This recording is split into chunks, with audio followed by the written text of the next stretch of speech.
In the middle of the night, I'll be walking through Queens. I walk through Queens, through Steinway Street, and the way so broad, deep. It made no sense unless you are a Queens native. Whatever, guys, we are back. Sombra del Piso, part 2 of Peruse the News with Sombra, captain of the, what is this pressure? It's the force of this special edition. Special edition. Why? What's my voice echoing? You in another realm.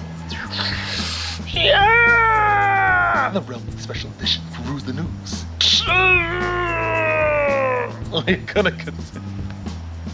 We're going to continue this Peruse the News, you guys. This is an interesting one.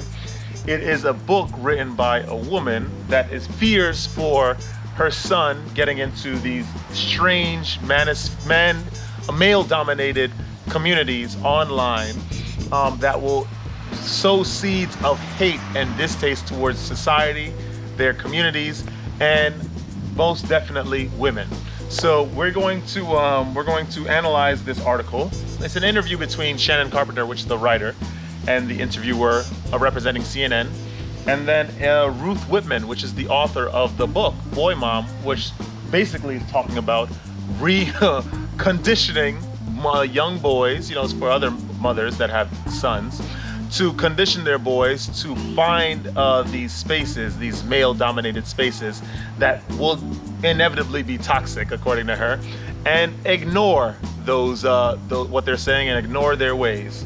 So we're gonna give this a little analysis, right? Like, comment, subscribe, and let's get right into it. Like I said, I ended with the last Peruse the News. This conversation has been edited and condensed for clarity. So perhaps there were more things said, perhaps there were less things said, but it was condensed, right, for clarity. So Ruth Whitman, she says, they're about 6 weeks behind baby girls in development, so a baby boy needs more help with self-regulating with emotions. They need more early care, but they get less. And there's a ton of research and studies that show that. Okay, so we know this, right? If you had a female sibling as a male, you realize that women are just smarter, right? They just understand things much quicker. The thing is that we also, if we notice, if we are in single parent households, we don't get as much attention as we do, as the ladies do, because I don't know, they just develop a little bit more. With boys, we're just sort of led to go out into the world, figure it out. If we trip, we stumble, we get back up.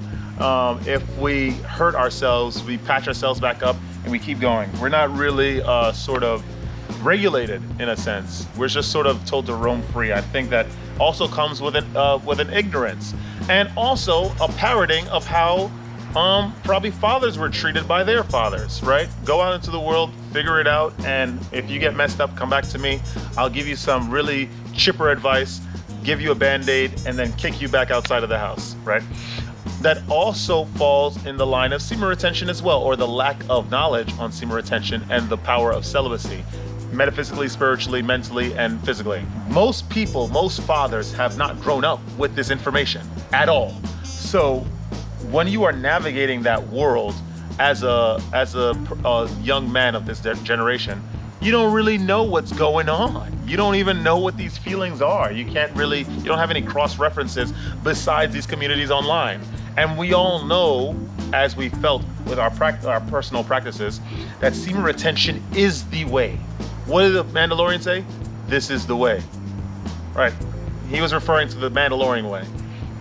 I'm referring to the semen retention way. As a male, if you are not following some act of celibacy, you'll be swept away and swept aside by the waves of political dogma, workplace politics, and gender politics that's prevalent in this Western world, in this society. Good luck. Let's see what else she has to say. But the way that parents respond to baby boys, they project all these masculine qualities into them. So when they cry, parents assume they're angry rather than sad, and they pick them up less. They give them less positive touch. I don't think so. I think that's where she's a little wrong. I think when babies are crying, I think majority of parents, mothers especially, will try to caress and comfort that baby, physically connected to that baby. I don't think that I've never seen a parent just watch their baby just cry and just let him go. And if I did see it, that's a very rare minority experience, minority-like experience. I'm not saying that minorities are the ones that do this, but I'm just saying it's a very, very small subset of the mother and child population. That just doesn't happen. This is a pattern that goes all the way through childhood into adulthood. So all of the things that we think of as caregiving and nurturing, baby girls receive more of that. So boys need more and they get less. It's true. It's true. I was saying this in the beginning. Girls get all of that, all the things that children need. You know, that reassurance, that talk, that guidance through every level of their feelings. I think us guys, we really just don't get that. And that's why we find solace and comfort in these online spaces, because there's a lot of men that understand this lack. I'm not going to relate this to anything negative, but there's this quote that comes to mind where if the child is not loved by the village, he will burn it out. He will burn it to the ground to feel its warmth. We need love. We need affection, you know, as social creatures.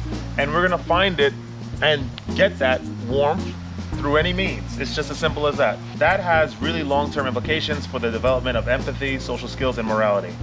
All right, yep, interesting. As boys grow, you say that they are not taught relationship skills or emotional development. The stories we read to boys are different than what we read to girls. It's true. I mean, at the end of the day, we put Hot Wheels and toys in front of boys. We give girls Polly Pockets and Barbies, right?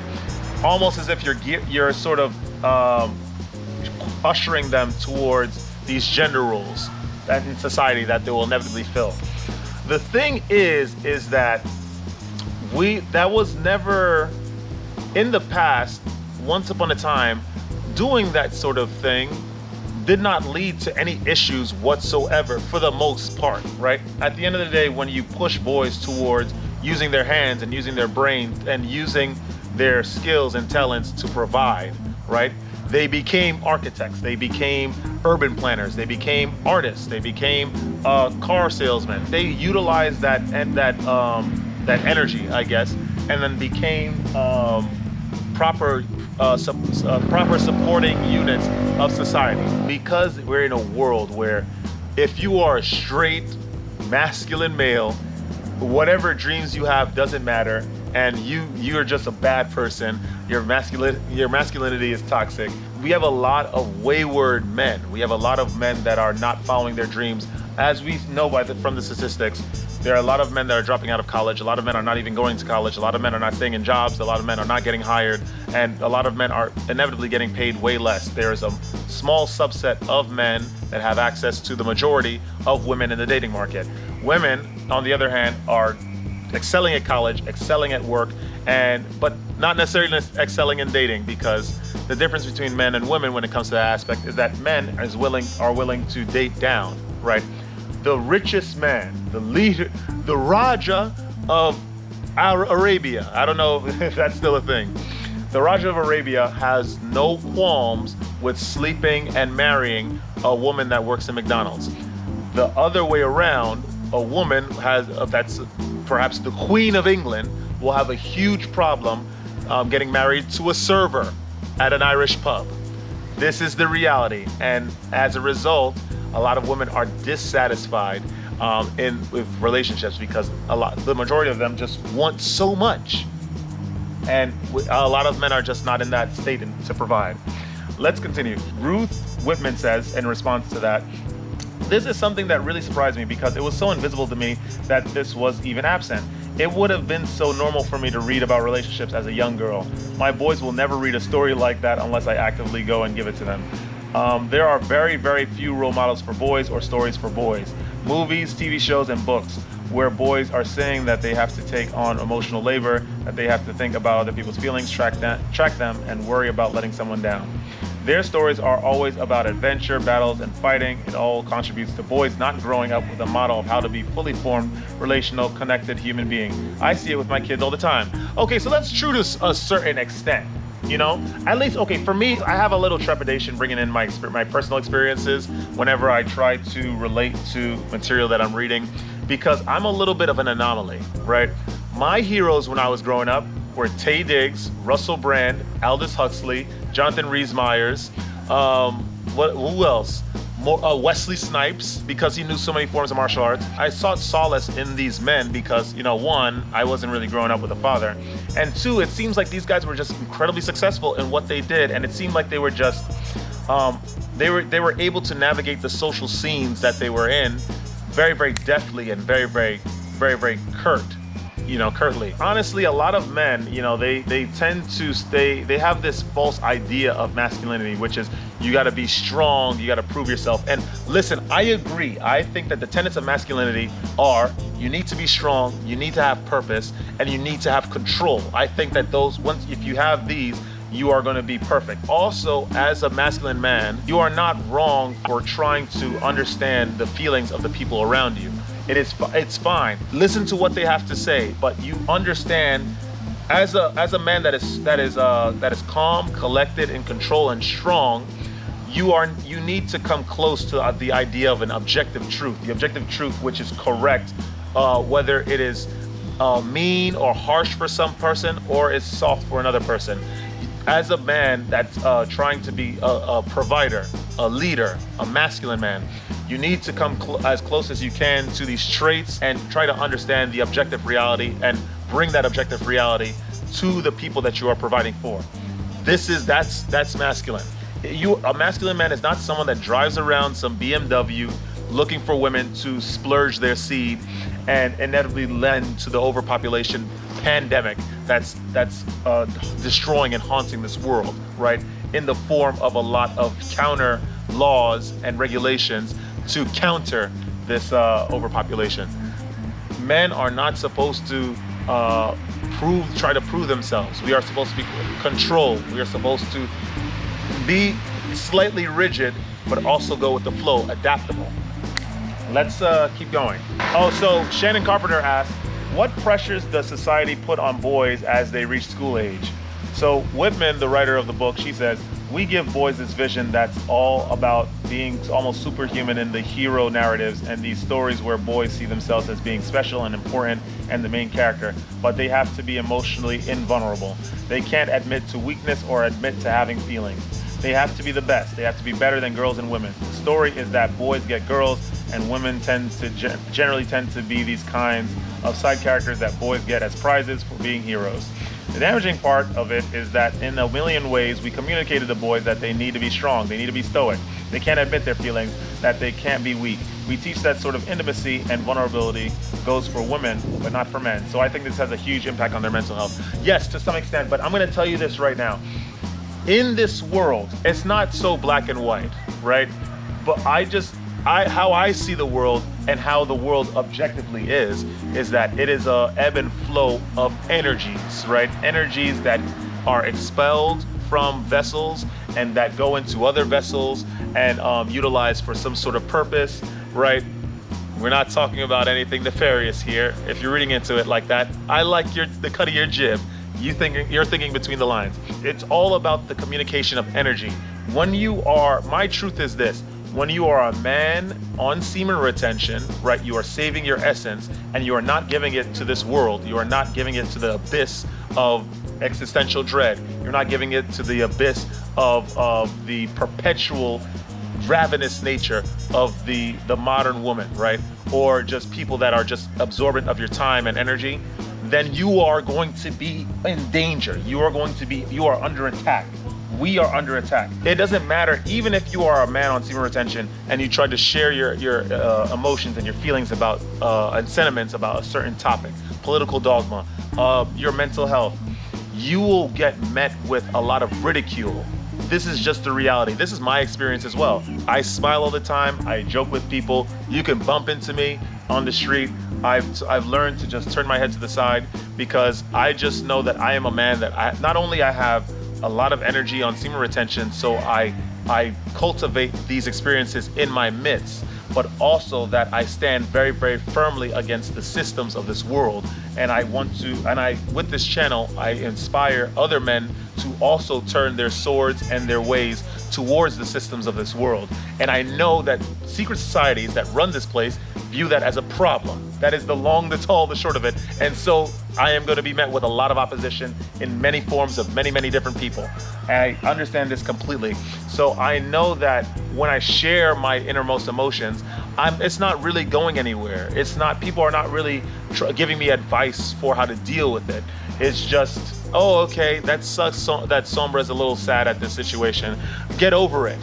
And I think that for men, for their respective worlds and personalities, I think that they experience the same thing as well. I think that a lot of people don't really, especially if you're like a masculine man, God forbid, you're coming out of the gym, you're very good at, you do your leg exercises, you're good at bench pressing, you have a little hood on, you look like a masculine man, and you try to confess your feelings to the denizens of the world that has absorbed this political dogma, this gender politics stuff.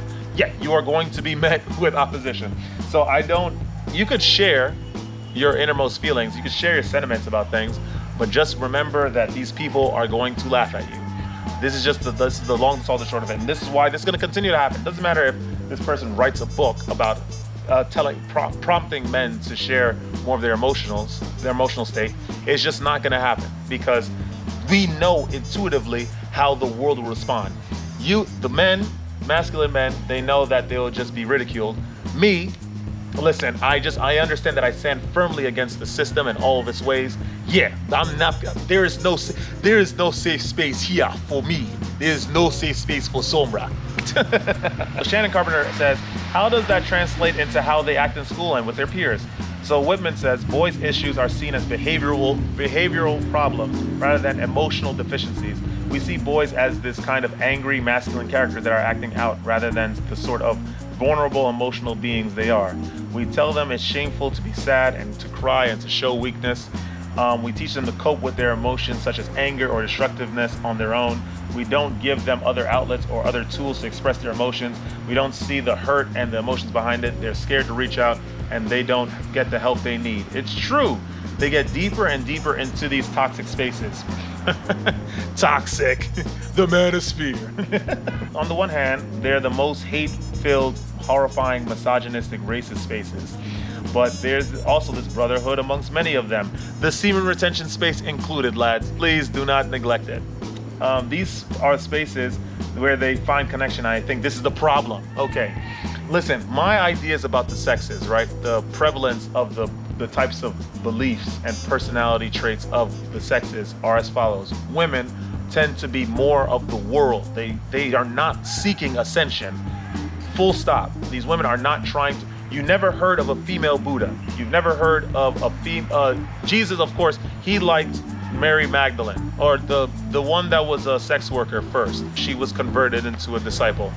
But you never hear of females that are seeking ascension. That just doesn't happen because it's just not something that they're inclined to do. They seek to fortify things of the world. They seek to be of the world and stay of the world, which is fine here.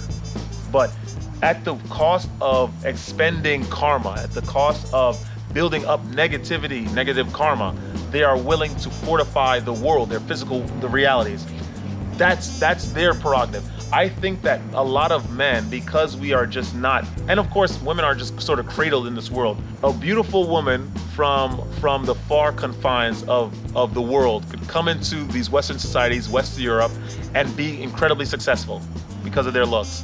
That's just the long and tall short of it. Men, on the other hand, we're not coddled like that. We are, God forbid that you are lonely, no one's gonna come to your rescue. There are men that go the majority of their lives without any sort of contact, any sort of meaningful, intimate connections, right?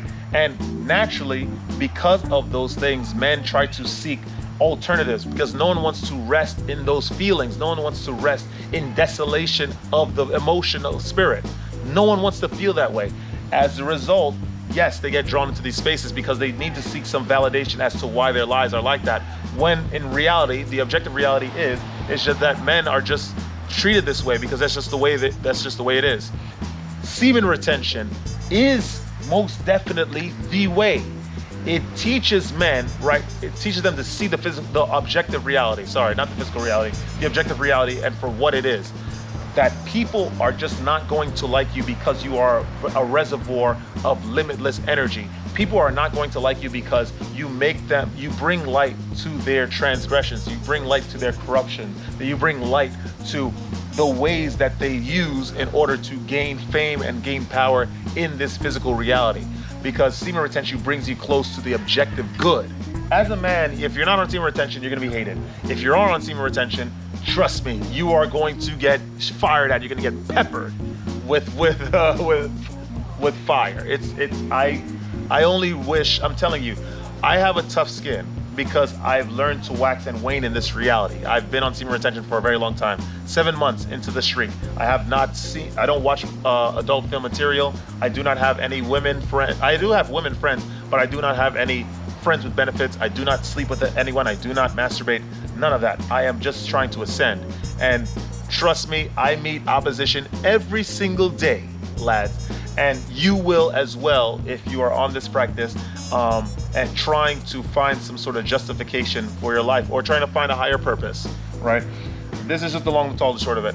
This is going to be the end of this part because I think we have a little bit more to go through. But what I'm going to say to you guys is that, listen, you need to we're going to be objectively good. We're going to try to treat people with respect. That's my motive. That's my MO. I like to also reveal truth.